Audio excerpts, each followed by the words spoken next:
Hola, buen día, ¿qué tal? En este caso, hoy vamos a presentar nuestra propuesta de lenguaje de simulación para simulación estocástica por parte del equipo de los perezosos conformado por Juliana Cruz, Stephanie Enríquez, Elisa Valadez y un servidor, Pablo Peláez.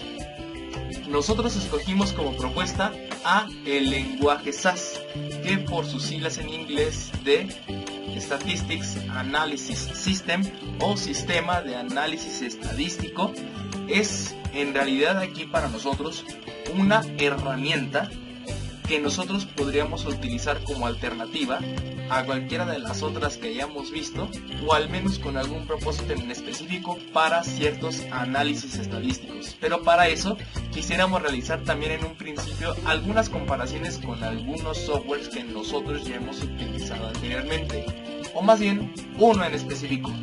Posiblemente lo hayamos utilizado alguno de nosotros en alguno de los primeros semestres de la carrera, MATLAB, que como sabemos nosotros, este también tiene su respectivo significado al ser un laboratorio de matrices, y vamos a revisar tres comparaciones para verificar en qué se diferencia uno de otro y poder ver un panorama más general. Por ejemplo, el hecho de decir que son softwares de propósito específico. En el caso de SAS sí lo es, como lo hemos mencionado.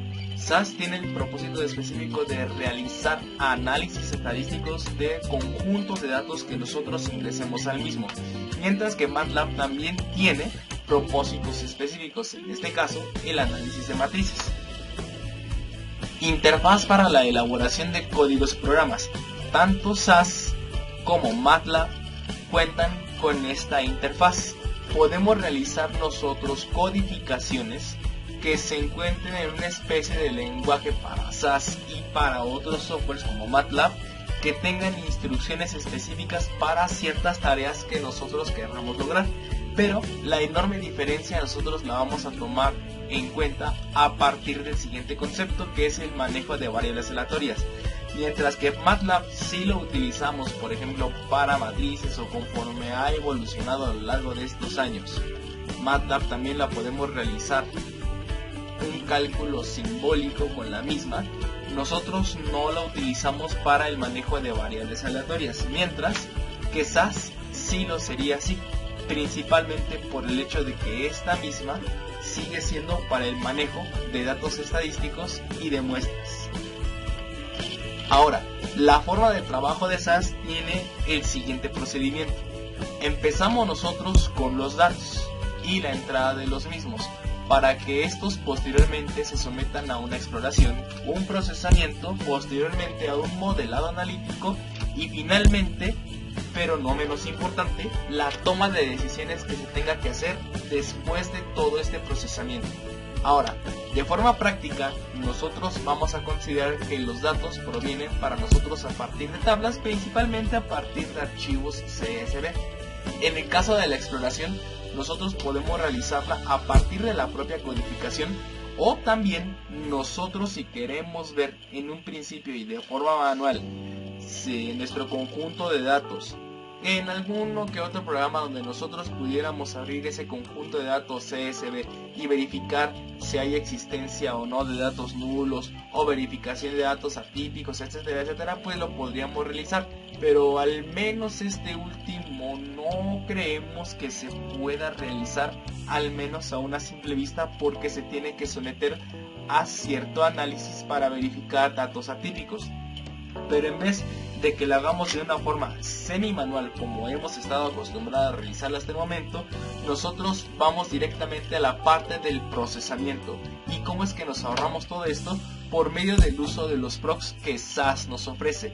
Los procs son nada más y nada menos que instrucciones específicas de SAS para que nosotros realicemos ciertas tareas también específicas, como lo es la validación de datos, la selección de variables, entre algunos otros procedimientos.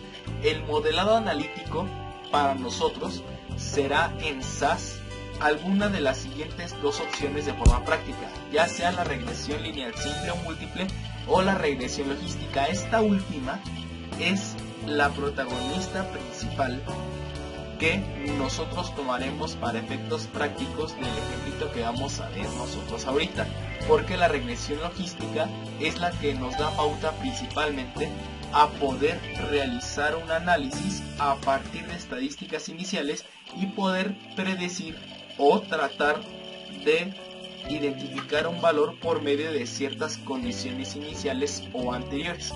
Y por último, la propia toma de decisiones después de haber realizado todo este análisis anterior.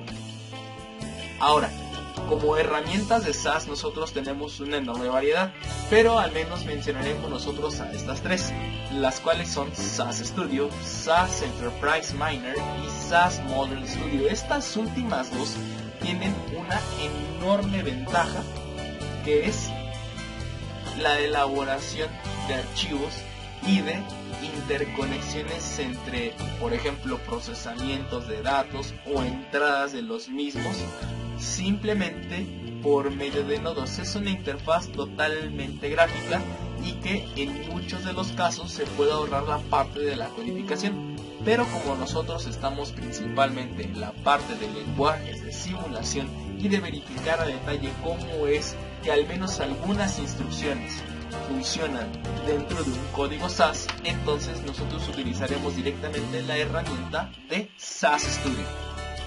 Y la simulación, ¿cómo es que nosotros trataremos a los procesos y a las transacciones de una simulación estocástica?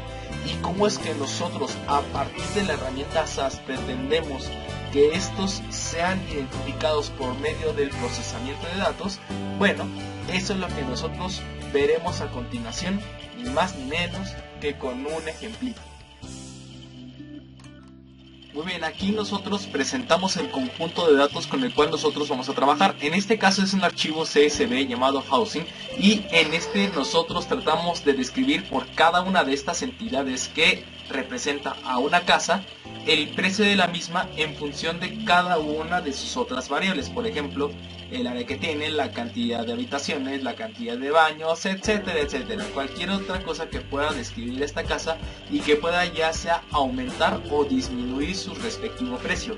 Como nosotros podemos ver, tenemos tanto la variable que es totalmente dependiente, o trataremos que sea dependiente de todas las demás, como las otras variables que son independientes, que son las que van a componer nuestro respectivo modelo para que podamos realizar alguna predicción o simulación.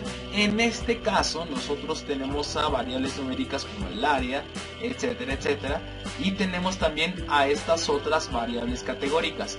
La ventaja en SaaS es que nosotros podemos seguir utilizando a estas variables y estas las va a seguir tomando en cuenta para efectos del modelo y verificar si es que estas pueden ingresar o pueden no ingresar para formar parte del modelo y tratar de predecir alguno de los posibles resultados que nosotros tengamos después de una generación de variables aleatorias.